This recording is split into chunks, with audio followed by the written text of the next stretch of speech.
తెలంగాణ ప్రభుత్వం సింగరేణి కార్మికులకు దసరా పండుగ సందర్భంగా భారీ బోనస్ను ప్రకటించింది. ఈ వివరాలను డిప్యూటీ సీఎం భట్టి విక్రమార్క వెల్లడించారు. శాశ్వత కార్మికులకు బోనస్ ప్రతి సింగరేణి శాశ్వత కార్మికుడికి 1,95,610 రూపాయలు బోనస్గా ఇవ్వనున్నారు.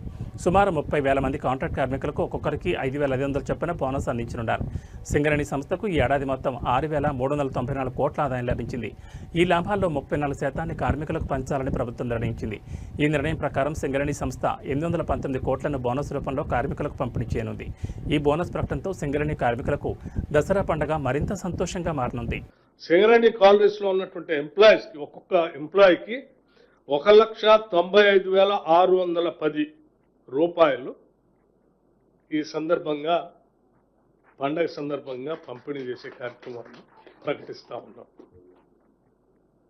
1,00,000 నేను మరొకసారి చెప్తా ఉన్నాను, ప్రతి కార్మిక సోదరుడి కుటుంబాలకి 1,95,610 కోట్లు 610 రూపాయలు 1,95,610 రూపాయలు ప్రతి కార్మికుడికి దీని ద్వారా పంపిణీ జరగబోతా ఉంది.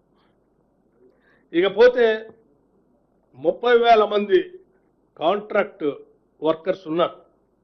సింగరేణి చరిత్రలో ఇంతవరకు ఎప్పుడు కూడా వాళ్ళకి లాభాల్లో వాటా పంపిణీ చేసే కార్యక్రమం ఎప్పుడు జరగలేదు. కాంగ్రెస్ ప్రభుత్వం, ఇందిరమ్మ ప్రభుత్వం వచ్చిన తర్వాత గౌరవ ముఖ్యమంత్రి గారు, మంత్రి మండలి మొత్తం కూడా ఒక ఆలోచన చేసింది. కార్మిక సోదరులు కాంట్రాక్ట్ లేబర్ అయినప్పుడు కూడా వాళ్ళకు కూడా ఎంతో కొంత మనం ఈ లాభాల్లో పండుగ సందర్భంగా చేయాలనేటువంటి ఆలోచనతో వాళ్ళకు కూడా ప్రాఫిట్ షేర్ని దాదాపు ప్రతి ఎంప్లాయీకి 5,500 రూపాయల లెక్క 5,500 రూపాయల లెక్క పంపిణీ చేసే కార్యక్రమాన్ని చేస్తాం.